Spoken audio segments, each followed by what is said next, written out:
Acara ini didukung oleh Desa Pay, cashless-nya kerabat desa Indonesia. Aksinya, aksi penanganan warga miskin ekstrim. Jadi actionnya paling tidak ada 5. Pertama, kita harus bicara tentang pengurangan pengeluaran. Jadi bagaimana pengeluaran warga miskin ekstrim tadi tidak sama dengan pengeluaran warga masyarakat pada umumnya. Misalnya, warga miskin ekstrim yang kategori 1, nggak usah dibebani berpikir bagaimana makan tiap hari atau pemenuhan asupan kalori harian. Ini yang warga miskin kategori 1. Kenapa ini harus difikirkan? Ya memang itu tadi, negara harus hadir, kita harus hadir.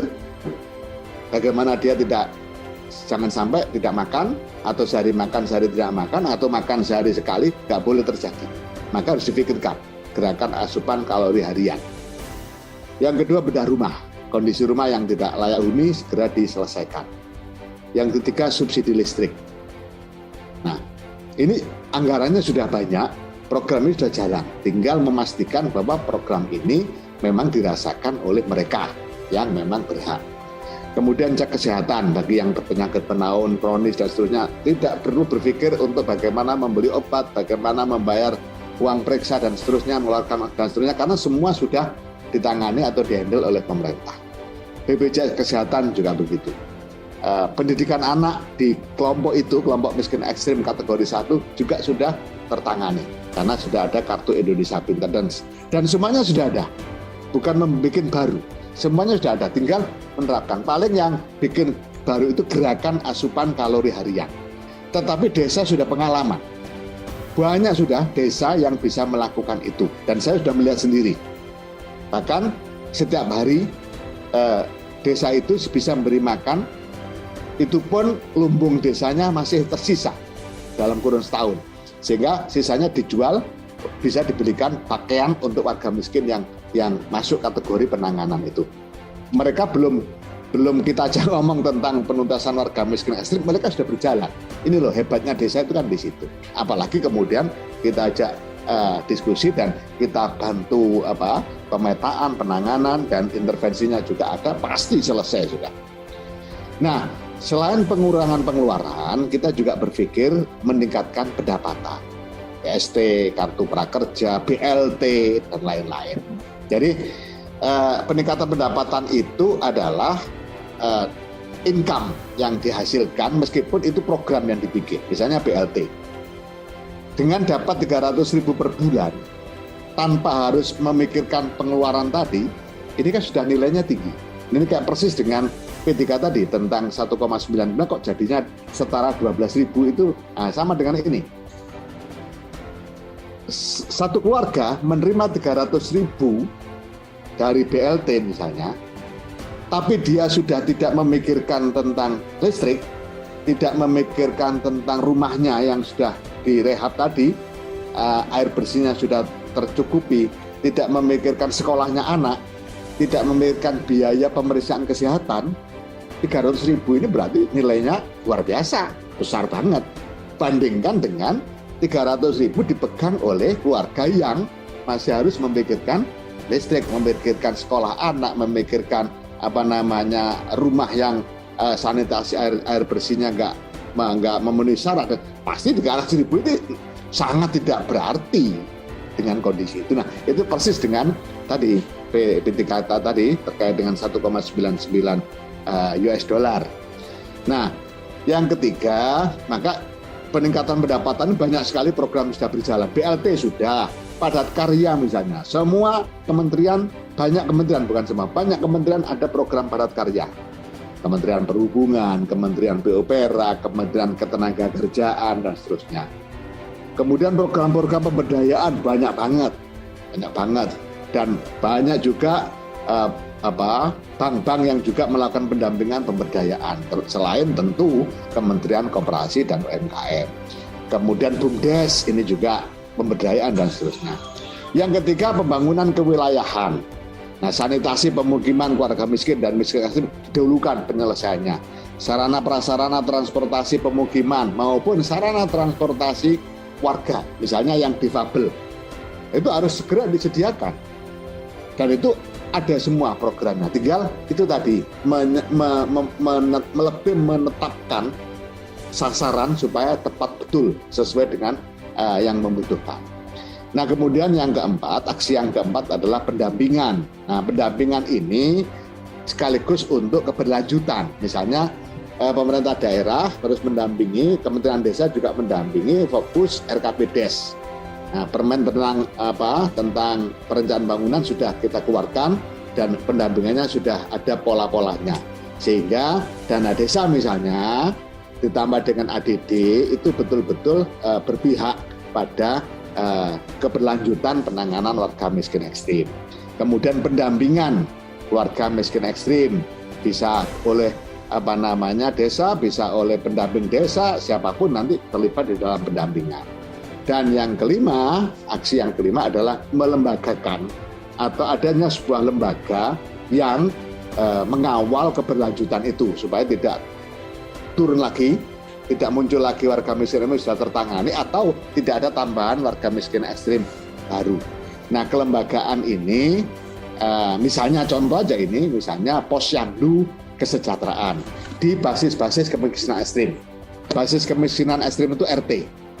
Misalnya saya contohkan tadi, bagaimana warga miskin ekstrim yang sendiri-sendiri tadi, ada kegiatan rutin mereka dikumpulkan dalam satu tempat, entah seminggu sekali atau seminggu 2 kali, didampingi, ya diperiksa kesehatannya, diajak bersukaria, ketemu teman-teman setara dan seterusnya.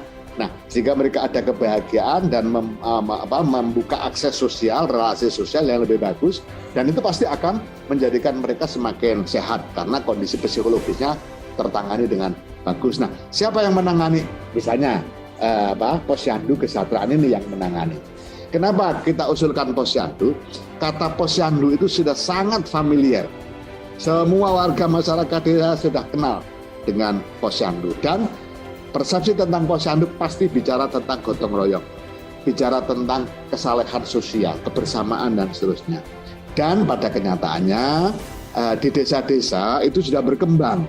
Tidak lagi Posyandu seperti saya waktu kecil, yaitu kesehatan ibu dan anak. Tidak hanya itu, sekarang ada Posyandu remaja, ada Posyandu ODGG, ODGJ orang dalam gangguan jiwa, ODGJ, ada Posyandu itu. Ada lagi Posyandu lansia, ada. Nah, saya juga mencoba menggulirkan Posyandu Kesejahteraan ini kan juga inspirasinya dari Posyandu lansia. Karena tidak semua lansia bicara tentang warga miskin ekstrim. Bisa juga bukan lansia tapi kondisi penyakit menaun, difabel, tapi dia belum lansia. Nah, dia juga harus masuk dikelola juga di Posyandu Kesejahteraan. Nah, dengan demikian jelas sekali dari hulu sampai hilir, kemudian bagaimana monitoringnya dan seterusnya, itu aksi penanganan warga miskin ekstrim ini begitu sangat operasional. Nah, kira-kira itu yang konsep yang kita bangun. Nah, selanjutnya saya ingin kasih contoh. Oh, ini tentang hasil pendataan dari yang saya ceritakan tadi. Jadi sampai hari ini teman-teman media, pemutakhiran data berbasis SDGs desa itu desa yang sudah menyelesaikan 44.520 desa atau sekitar 59% desa sudah menyelesaikan pemutakhiran data berbasis SDGs desa. Rukun tetangga yang data yang masuk itu sudah 485.280 rukun tetangga. Jadi sudah levelnya kita sudah ngomong rukun tetangga. Bahkan keluarga 30.901.327 keluarga. Warganya ada 92.172.656 jiwa. Nah, kalau diasumsikan warga desa itu kan 118 juta. Berarti tinggal sekian itu sudah 76% yang masuk. Data dikumpulkan oleh 1.575.944 relawan pendataan desa. Jadi sesuai dengan peraturan Menteri Desa, ada relawan relawan pendataan desa yang diketuai ex officio oleh sekretaris desa. Nah, penggunaan dana desa untuk pemutakhiran data yang 44.000 itu 1.572.390.689 rupiah. Itu yang dipakai. Lah kalau dibagi 44.520 berapa itu? Berapa per desa rata-rata berapa itu? 23 juta, murah banget. Rata-rata per desa hanya 23 juta dibutuhkan dana untuk pemutakhiran data yang begitu lengkap, begitu komplit. Dan sesuai dengan pasal 20 Permen Desa PDTT 21 tahun 2020 tentang Pedoman Umum Pembangunan dan Pemberdayaan Masyarakat Desa, ayat 1, desa merupakan pemilik data dasar SDGs desa sebagaimana dimaksud dalam pasal 15 ayat 3, data desa, data SDGs desa hasil pemutakhiran sebagaimana dimaksud dalam pasal 19. Ini artinya, teman-teman media, data yang ada itu adalah milik desa, bukan milik Kementerian Desa. Kementerian Desa hanya memfasilitasi dan mengkonsolidasi, kemudian semuanya ketika bicara BNN by address pun itu miliknya desa, bukan miliknya Kementerian Desa. Kepala desa berkewajiban mengelola data SDGs desa sebagaimana dimaksud pada ayat 1 dengan cara menetapkan data dasar di sistem informasi desa dengan membubuhkan tanda tangan elektronik pada sistem informasi desa. Nah, untuk tanda tangan elektronik ini masih belum dipenuhi oleh lembaga Badan Sandi Negara. Kita sudah ajukan.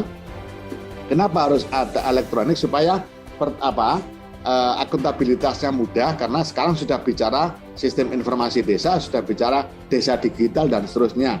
Jadi sudah harus kita mulai kenalkan bahwa tanda tangan elektronik itu ada dan kepala desa bisa menggunakan tanda tangan elektronik untuk kepentingan misalnya pencairan dana dan seterusnya, termasuk untuk pendamping desa, untuk kontrak dan seterusnya ke depan cukup menggunakan tanda tangan elektronik. Kemudian merawat dan melindungi data SDGs dan seterusnya. Artinya sudah kita atur sedemikian rupa bahwa data-data yang ada itu ownernya adalah desa. Sehingga nanti yang bisa membuka sampai detail per by name by address itu kepala desa. Ada 2 yang kita kasih kunci untuk bisa membuka masuk sampai melakukan edit, melakukan pemutakhiran dan seterusnya, itu adalah kepala desa dan sekretaris desa.